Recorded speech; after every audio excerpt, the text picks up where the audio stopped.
A day in my life as anak ni Mokoy at ni Rowena, kaya tara na! Good morning guys. So anong oras na ngayon lang ako nagising. So samahan nyo nga po pala ako ngayon mag-almusal kasi kakagising ko lang po. So tara na! So guys, tayo ay magkakape lang muna kasi baka sikmurain ako kung ano-ano yung inumin ko mamaya. So basta magkakape lang muna tayo ngayon. And pagtapos ng kape natin guys, is kakain naman tayo. Pero dapat unahing magkape lang muna guys. Kasi para hindi tayo sikmurain. And guys, marami pa nga po palang tulog dito sa amin. And 3 pa lang po kaming gising dito. Yung mga pamangkin ko guys, 2 sila. Yung baby tapos yung kuya niya guys.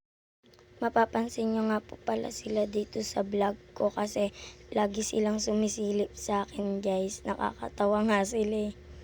Nangingi nga pala sila sa akin dyan guys, pero di ko sila binibigyan kasi bawal pa sila netong. And alam ko rin naman guys na bawal pa rin naman din ako sa kape.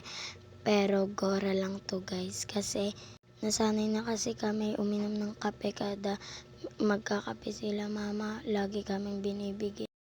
And naubos ko na nga po pala yung kape. So next kakain na pala ako ng kanin. So kukuha lang po pala muna ako dyan ng plato and kutsara. And magsasandok na nga po pala ako dyan guys kasi para kumain na ako. And yung ulam ko mga po pala dyan guys is tusino nga po pala yung ulam namin. Kukuha na nga po pala ako dyan ng ulam kasi para kumain na ako guys. Anong oras na? So guys, kakain na nga po pala ako. Magtatali muna ako dyan ng buhok guys kasi ang buhagag ng hair ko. Magdadasal nga pala muna ako dyan guys. Kasi sabi ni mama bago daw kumain, lagi daw pong magdadasal. And yun yung mga sinasabi sa kanila mama. And tinutupad ko naman. And sabi nga din po pala sa akin ni mama bago daw po din matulog is magdadasal din daw po kasi gabay daw to sa atin ng Panginoon. And guys, yung baby nga po pala guys is pinapatulog na nga po pala ng papa ko.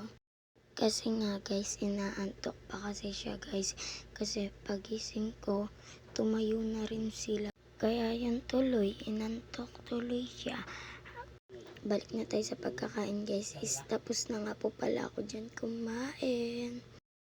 Ang unti ko lang kasi kumain guys. Kaya hindi ako nabubusog. Hindi kasi ako sanay kumain ng marami guys. Kaya pasensyahan nyo na lang ako guys. And yun lang po guys. So bye bye.